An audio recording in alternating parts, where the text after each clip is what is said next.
औज़ुबिल्लाहिमिनश्शैतानिर्रजीम बिस्मिल्लाहिर्रहमानिर्रहीम। आप लोग देख रहे हैं मेरा यूट्यूब चैनल बायोलॉजी ब्रेकडाउन। हम क्लास 9 के यूनिट नंबर 5 को पढ़ रहे हैं, जिसमें आज का जो हमारा टॉपिक है वो है होम्योस्टैसिस। होम्योस्टैसिस की सबसे पहले हम डेफिनेशन देखते हैं कि हम उसे कैसे डिफाइन कर सकते हैं। The tendency to maintain a stable relatively constant internal environment is called homeostasis। किसी भी बॉडी का अगर इंटरनल environment कांस्टेंट करना हो, स्टेबल करना हो और मेंटेन रखना हो तो उस प्रोसेस को कहा जाता है होम्योस्टैसिस। यानी अगर एक बॉडी है उसका जो इंटरनल टेम्परेचर है वो मेंटेन रहे, स्टेबल रहे, तो इस प्रोसेस को कहा जाता है homeostasis.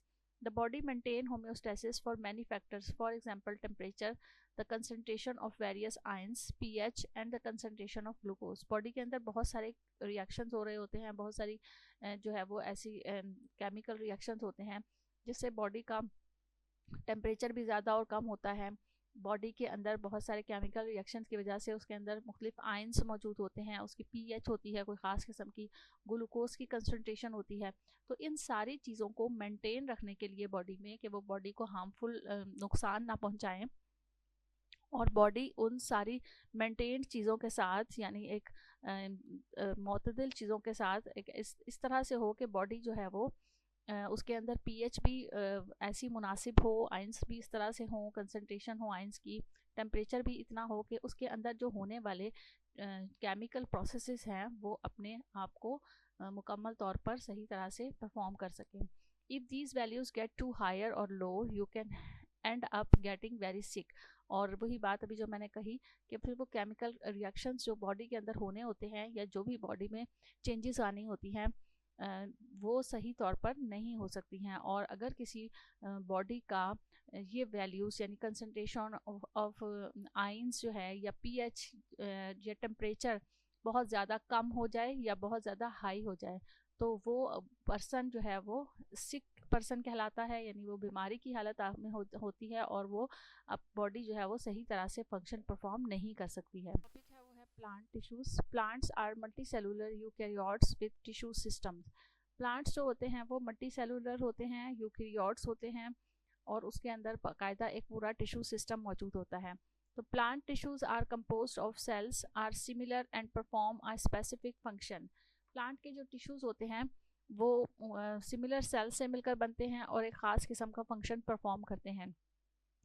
Different tissues combine to form organs. Organ itself is also specific for a particular function together making up the tissue system. बिल्कुल इसी तरह से जिस तरह से ह्यूमन बींग्स की या जो एनिमल्स हैं उनकी जो बॉडी बनी हुई होती है उनमें सेल्स मिल के टिश्यूज़ बनाते हैं, सिमिलर सेल्स जो है वो मिलकर टिश्यूज़ बनाते हैं और मुख्तलिफ सिमिलर टिश्यूज़ जो है वो आपस में मिलकर ऑर्गन्स बनाते हैं। बिल्कुल इसी तरह से प्लांट का भी सिस्टम होता है। प्लांट्स में भी जो प्लांट के टिश्यूज़ हैं वो सेल से सिमिलर सेल से मिलकर बनते हैं और स्पेसिफिक फंक्शन परफॉर्म करते हैं। फिर डिफरेंट टिश्यूज़ कंबाइन होकर एक ऑर्गन बना लेते हैं और organ itself are specific for a particular function. वो ऑर्गन जो है वो अपने एक पर्टिकुलर एक ख़ास किस्म का फंक्शन परफॉर्म कर रहा होता है और together making up tissue system, और मिलकर एक टिश्यू सिस्टम भी बनाता है। Plant tissues differentiate into 3 main types, dermal, ground and vascular tissues. Plant tissues को अगर हम देखें तो उसको हम 3 मेन टाइप्स में डिवाइड करते हैं, जिसमें से एक है dermal tissues, ground tissues and vascular tissues. Dermal tissues cover and protect the plant. Dermal tissues जो होते हैं वो प्लांट को प्रोटेक्ट करते हैं, आउटर कवरिंग जो है वो इन्हीं डर्मल टिश्यूज की बनी हुई होती है। The ground tissues serve as the site of photosynthesis, provide support. Ground tissues जो है वो फोटोसिंथेसिस का काम करते हैं और वो सपोर्ट भी फराहम करते हैं। And help to store water and sugar, और इसके साथ साथ पानी को स्टोर करने का काम और शुगर को स्टोर करने का काम भी ये ग्राउंड टिश्यूज़ करते हैं। The vascular tissues transport water, minerals and sugars to different parts of the plant. और वेस्कुलर टिश्यूज़ का काम ये होता है कि जितनी भी ट्रांसपोर्टेशन करनी है, यानी वाटर को अगर पूरे प्लांट्स में सर्कुलेट करना है, मिनरल्स को करना है, शुगर को करना है, तो इन सब को पूरे प्लांट के अंदर सर्कुलेट करने का काम और एक जगह से दूसरी जगह लेके जाने का काम इन वेस्कुलर टिश्यूज़ का होता है। नेक्स्ट टॉपिक है plant organs and organ system relation with physiology. अगर हम इनका जैसे हमने ह्यूमन बींग्स का पढ़ा, बिल्कुल इसी तरह से जो प्लांट के ऑर्गन्स और ऑर्गन सिस्टम का रिलेशन है वो भी जो है वो उसी तरह से होता है के डिफरेंट ऑर्गन्स का मिलकर एक ऑर्गन सिस्टम बनाते हैं और मुख्तलिफ ऑर्गन सिस्टम आपस में मिलकर काम कर रहे होते हैं। तो plant tissues form organs such as leaves, stems और रूट्स। प्लांट टिश्यूज जो है वो मिलकर एक ऑर्गन बनाते हैं, जैसे कि प्लांट्स में कौन कौन से ऑर्गन्स होते हैं, लीव्स होती हैं, स्टेम्स होते हैं, रूट्स होते हैं। Each of which perform a specific set of function, और हर एक जो है वो अपना अपना फंक्शन परफॉर्म कर रहा होता है। लीव्स का अपना काम है, स्टेम का अपना है, रूट का अपना काम है। Leaves perform photosynthesis, stem support the plant and transport substances. Leaf में फोटोसिंथेसिस होती है, स्टेम जो है वो प्लांट को सपोर्ट करता है। तो इस तरह से हर ऑर्गन जो है वो अपना अपना फंक्शन, अपना अपना काम जो है वो अंजाम दे रहे होते हैं। Together organs often work to form organ system, और यही ऑर्गन जब आपस में मिलते हैं तो वो मिलकर एक ऑर्गन सिस्टम बना लेते हैं। Vascular plants have two distinct organ system. Vascular plants जो होते हैं उसमें दो वासिया तौर पर नजर आने वाले सिस्टम होते हैं, a shoot system and a root system.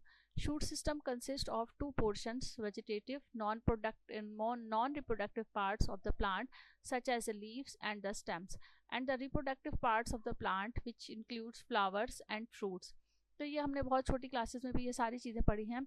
आपको रिकॉल करवाने के लिए ये सब कुछ बताया जा रहा है कि शूट सिस्टम और रूट सिस्टम होता है। शूट सिस्टम में वो सब पार्ट मौजूद होते हैं जो नॉन रिप्रोडक्टिव होते हैं, वेजिटेटिव पार्ट जिन्हें कहा जाता है, जैसे कि स्टेम हो गया, रूट्स हो गई, लीव्स हो गई। और जबकि एक और सिस्टम होता है जिसके अंदर जो है वो reproductive parts of the plant होते हैं, which includes flower. Reproductive part में फ्लावर आते हैं, फ्रूट्स आते हैं। तो the shoot system generally grow above ground. Shoot system जो है वो ज़मीन से ऊपर की तरफ ग्रो हुआ होता है आमतौर पर, वैसे नीचे भी होता है।